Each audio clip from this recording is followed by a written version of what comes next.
Selama puluhan tahun merakit PC, yang saya tahu sih kalau ngukur performance atau ada tulisan spek gitu ya, kayak di RAM, itu biasanya ditulis dalam angka megahertz. Nah, sekarang diganti jadi MTS, tapi angkanya nggak berubah. Kenapa kok diganti ya?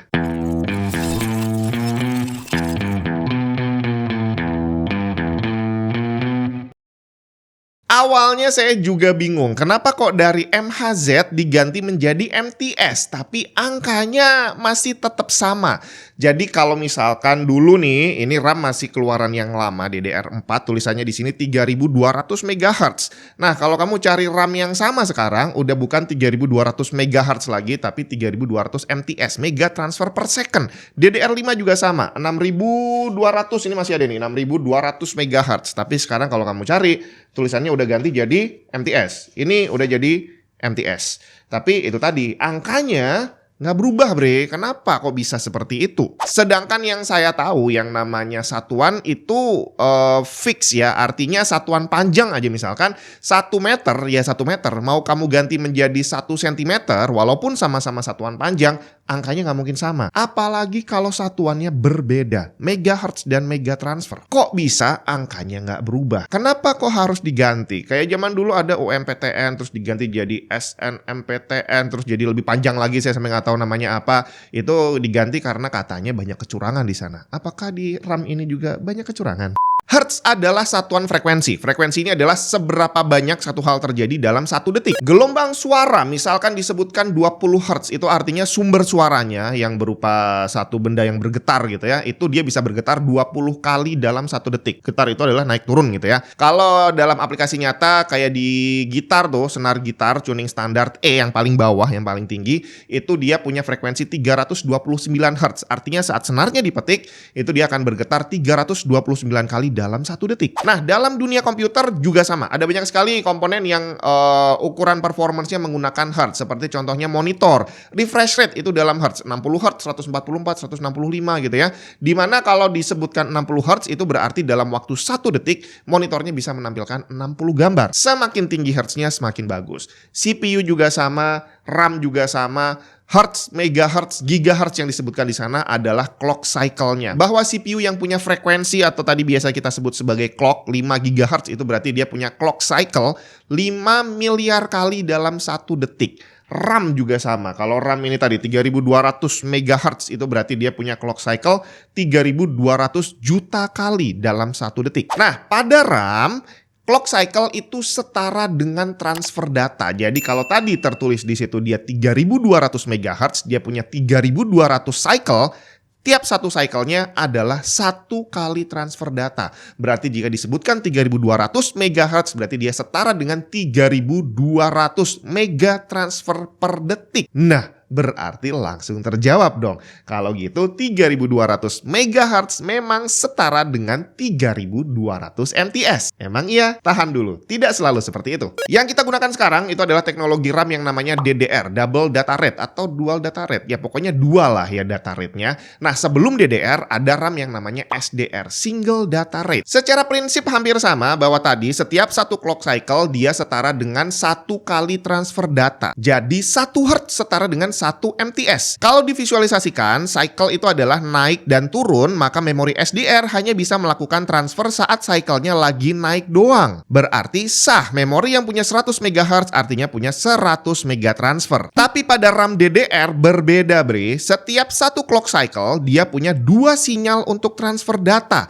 Jadi kalau tadi SDR cuma bisa transfer saat naik doang, DDR bisa melakukan transfer saat naik dan saat turun. Hasilnya, dengan clock cycle yang sama, DDR akan punya 2 kali lipat data transfer. Jadi data transfernya lebih kencang 2 kali dibandingin SDR. Kalau gitu berarti kalau memori ini dia punya 3200 MHz harusnya bukan 3200 MTS tapi 6400 MTS. Kenapa? kok waktu diganti namanya, angkanya nggak berubah. Inilah yang disebut dengan bahasa marketing, bre. Hari gini jangan sampai ketahuan kalau Windows kamu bajakan. Malu, bre. Paling aman sih beli original aja. Di cdksales.com kamu bisa beli Windows original dan dapetin diskon tambahan dengan menggunakan kode voucher TNT saat pembelian. Pembayaran bisa dilakukan menggunakan GoPay maupun OVO. Setelah pembayaran selesai, kamu akan dapat serial number yang bisa langsung digunakan untuk mengaktifasi Windows kamu. cdksales.com juga menyediakan game dan software original lain seperti Microsoft Office. Selengkapnya cek link di bawah. Kamu coba buka CPU Z, masuk ke tab memori, lihat DRAM frekuensi. Di tempat saya tertulis 3000 MHz dengan tipe DDR5. Sedangkan yang saya pakai adalah DDR5 6000. Jadi ternyata angka apapun yang tertulis MHz di sini 3200 6200, 8000 atau berapapun megahertz yang tertulis di sini itu bukanlah frekuensi dari memorinya. Untuk RAM 6000 MHz yang saya gunakan, aktual clocknya tertulis hanya 3000. Kalau kita lihat CPU Z di bagian SPD tertulis tuh di situ DDR5 6000 3000 MHz. Jadi ternyata yang tertulis di sini tadi bukan clock aktualnya melainkan data transfernya. Bahwa yang 6000 yang kita tahu itu ternyata clocknya hanya 3000, yang 6000 adalah transfernya, mega transfer per second. Jadi satuan MTS ini sebenarnya sudah digunakan dari sejak awal teknologi DDR digunakan. Tapi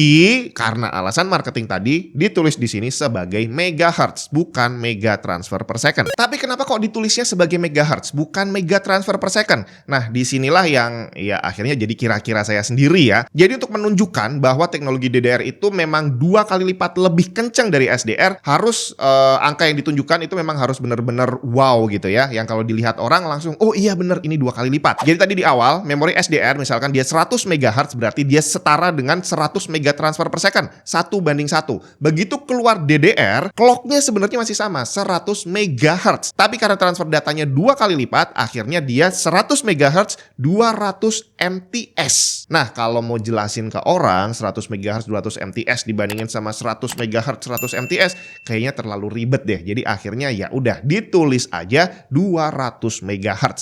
Ya agak misleading, tapi di sini bukan berarti mereka berbohong karena memang aktual performance-nya 2 kali lipat. Yang beda hanya satuannya. Dan ini dilakukan untuk mempermudah biar orang-orang nggak banyak pertanyaan bahwa RAM DDR 100 MHz performance-nya setara dengan RAM SDR 200 MHz. Jadi udah jelas ya bahwa angka megahertz yang tertulis di bungkus RAM selama ini ternyata kurang tepat. Clock aktualnya hanya setengahnya. Angka yang tertulis sebenarnya adalah angka MTS. Jadi kalau tadi SDR dia cuma bisa transfernya 1 kali, DDR bisa 2 kali. Kalau ada RAM QDR dia bisa 4 kali.